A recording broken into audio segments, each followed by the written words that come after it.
Olá, graça e paz. Estamos iniciando mais uma semana de leituras bíblicas da nossa jornada. Estamos lendo o livro de Êxodo, vamos até o capítulo 27 nessa semana. Está aqui o card com as nossas leituras diárias. E nesse trecho, nessa semana, nós vamos avançar por algumas situações muito conhecidas na história do povo de Deus. Vamos ler a saída, né, a famosa saída do Êxodo, a travessia do Mar Vermelho, ali no capítulo 14, né, e 15, logo no comecinho da nossa semana. Depois vamos ver Deus entregando água potável no meio do deserto, duas vezes, né, no capítulo 15 e no capítulo 17. Depois Deus manda pão do céu. Depois Deus manda alguém para ajudar Moisés a estabelecer a hierarquia ali no meio do seu povo, que é o seu sogro, Jetro. E aí no capítulo 19 começa o grande tema do livro, né, e de todo esse trecho que nós vamos ler, que é a aliança de Deus.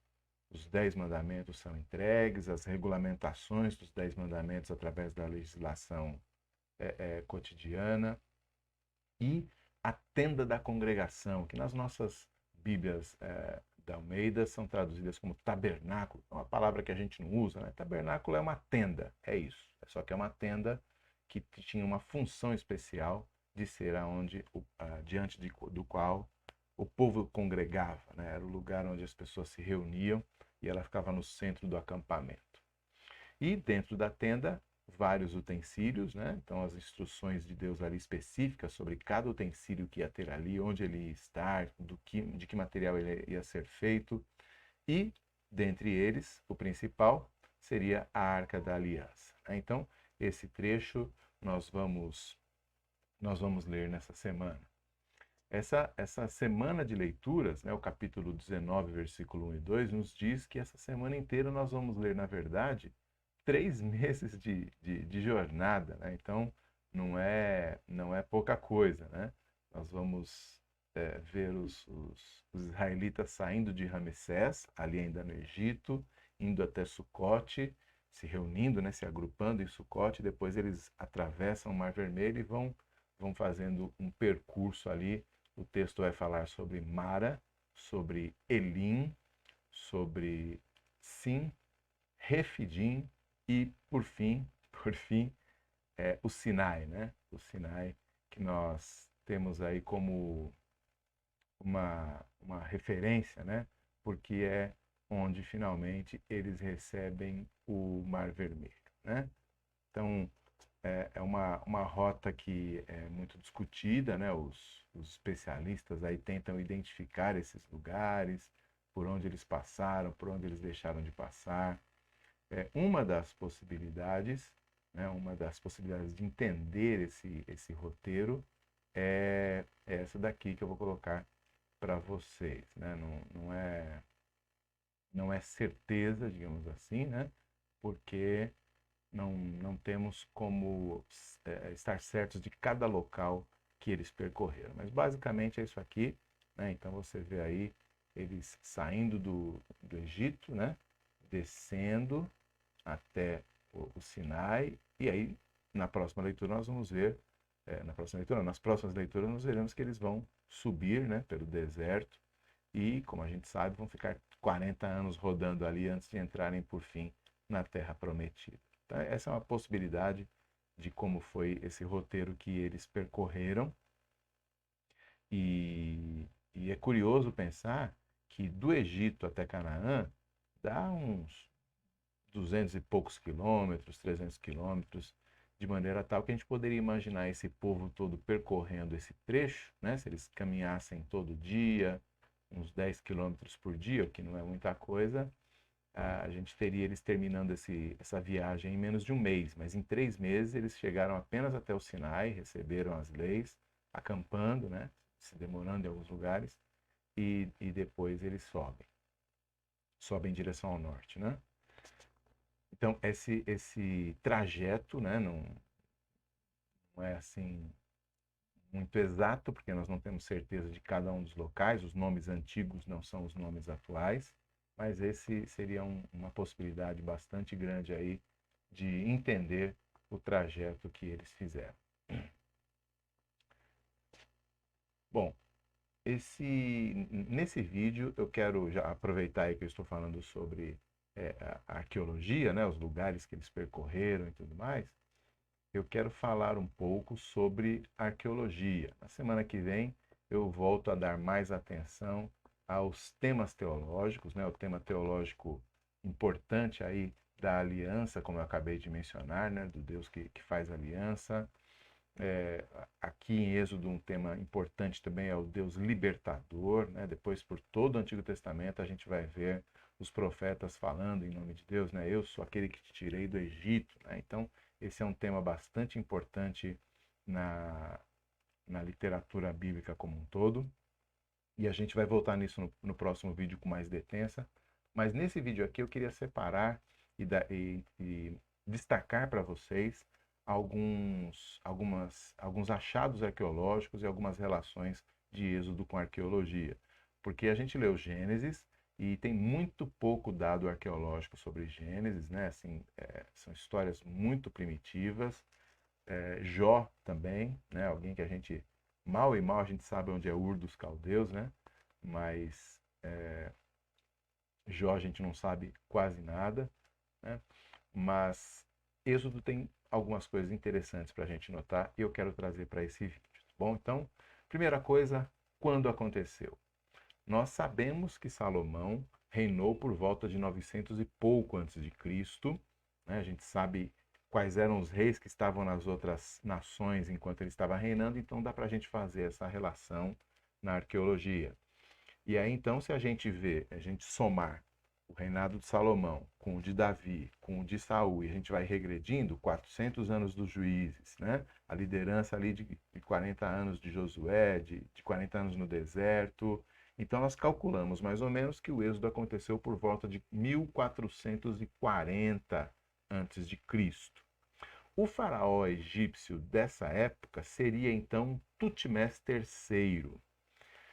De novo, nós não podemos ter certeza disso. Há outros estudiosos que fazem outras contas, entendem diferente ali as datas de 400 anos do juiz e tal, e chegam a outro faraó por outras considerações. Mas eu gosto muito dessa conta que chega a Tutmés III. Por quê? Tutmés era um grande construtor, né? Deixou inúmeros templos e monumentos e tudo mais. Ele também era um grande guerreiro, então é fácil imaginar Tutmés sendo aquele homem que queria os seus escravos trabalhando muito, e também aquele homem que não se conformava em receber ordem de escravos, né? Tem um detalhe interessante que Tutmés III não foi sucedido no trono pelo seu primogênito, que seria o normal. O seu primogênito morreu ainda jovem. Então você fica pensando, puxa vida, será que ele morreu na mesma noite em que os escravos estavam indo embora, né? Os egípcios perderam seus primogênitos e o faraó também. Isso deixa muito claro lá na semana passada a nossa leitura. Então, essas coisas nos fazem imaginar que Tutmés poderia muito bem ser o faraó do Egito, né? E tem um outro detalhe interessante, a respeito de Tutmés que me faz imaginar que ele bem pode ter sido o nosso amigo faraó. Veja só, né, deixa eu apresentar Tutmés para vocês. Aqui é uma estátua, né, que está no museu, aí com ele todo imponente, né? Aquelas clássicas imagens dos faraós egípcios, né? Aquela cobertura e tudo mais. Então esse aí seria o Tutmés na forma como ele quis ser lembrado na estátua, né? Mas em 1889, 130 anos atrás, 140 anos atrás aí, a múmia dele foi encontrada. A múmia dele foi encontrada. Então, apesar de toda a sua arrogância, apesar de toda a sua teimosia, né? O faraó atualmente é apenas isso aqui, né? Então, essa aí é uma foto real da cabeça dele mumificada, né? Do rosto dele aí. Então, é só isso que ele é hoje em dia, né? Então, é uma boa lição aí para aqueles que acham que podem mandar e desmandar em todas as situações, né? Não é bem assim que funciona, não. Bom, então nós temos aí as evidências, né, de que poderia ser Tutmés III, lá pelo ano 1400 e alguma coisa, o acontecimento do Êxodo, né?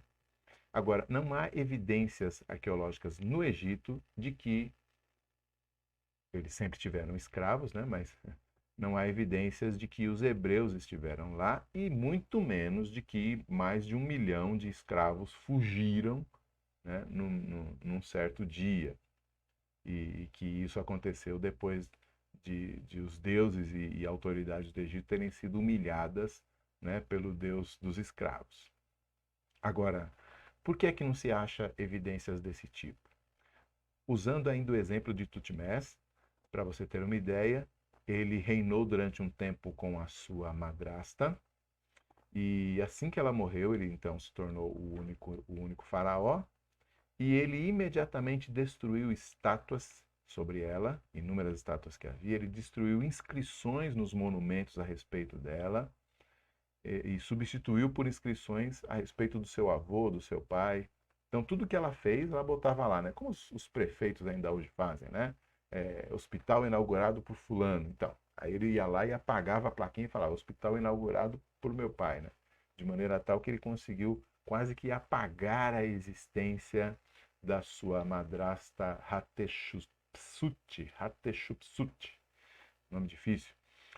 Então, isso era muito comum. Eu estou dando esse exemplo para mostrar que isso era muito comum, né? Os governantes simplesmente reescreviam a história quando a história não lhes era favorável. Então, fiz uma guerra e não fui vencedor, apague essa guerra dos registros. Isso era bastante comum e isso seria uma explicação razoável para o fato de que não há evidências de uma grande derrota para um bando de escravos, né? Agora, nós temos evidências no texto bíblico de que essas ocorrências não foram inventadas por alguém que não tinha nenhum conhecimento, né? Então, por exemplo, os nomes do registro bíblico são nomes coerentes com o que se dava de nome, né, com a fonética da época, né, em que as coisas aconteceram, né? O próprio Moisés, né, que é um nome que pode ser hebraico, mas também pode ser egípcio, Manassés, a menção de cidades como Pitom e Ramessés, né? Ramessés é o nome de um faraó que reinou 200 anos depois aí desse nosso amigo que nós estamos escolhendo aí como provável faraó do Êxodo. E muitos autores então vão achar que ele é que é o faraó do Êxodo por causa do nome da cidade, né? Essa cidade que ele construiu não existia anteriormente, mas nada impede de que havia uma outra cidade ou uma outra localização com esse mesmo nome na época de Tutmés III, né? Outras coisas, né? A adoção, né, de um jovem na família real, o texto bíblico está de acordo com o que aconteceria naquela época. O uso de palha nos tijolos, né? Até o século XX não havia ainda nenhuma evidência de que se usasse palha naquela época para dar firmeza para o barro no tijolo. E aí os estudiosos, né, diziam assim, olha, tá vendo, a Bíblia está falando alguma coisa que nem existia, né? Esse negócio de palha e tudo mais. Mas nas escavações no começo do século XX se encontrou essa evidência, né, de tijolos com palha para dar mais firmeza ao barro. Então, quando a pesquisa é feita, no final das contas, a Bíblia se mostra confiável, né? E o uso de escravos, né? Há também o registro de muitos escravos no Egito, né? Eles tinham muito preconceito com um grupo lá que era chamado de Hapiru. Alguns até imaginam que Hapiru e hebreu talvez fosse a mesma palavra lá entre os egípcios, mas isso a gente não tem como comprovar, né? Um outro dado da arqueologia que eu acho muito interessante é que 100 anos depois de Tutmés III, subiu ali o seu tataraneto, Akhenaton, e esse Akhenaton quis impor ao Egito o monoteísmo. Olha que interessante, né? Nenhuma nação conhecida era monoteísta na época. E de repente Akhenaton resolve que só tem um deus, no caso deles era o deus Sol, né? Aten, o deus Sol, o disco do Sol, né? Ele era simbolizado pelo disco do Sol no céu. E ele então demite os sacerdotes, diz que não, só pode ter sacerdote de Aten e só vai ter templo de Aten, os outros deuses não são bons deuses, não são deuses fortes, né? Temos que ter um deus só. E aí eu fico imaginando, né? De onde ele tirou a ideia de um monoteísmo, né? De desprezar os outros deuses e dizer que só temos um. E eu acho muito interessante pensar que a experiência, né, de um século depois, de um século antes, né, com os egípcios, estava ali ainda rondando a casa real e ele deve ter imaginado, poxa, acho que ter um Deus só é mais forte, né? Dá mais poder.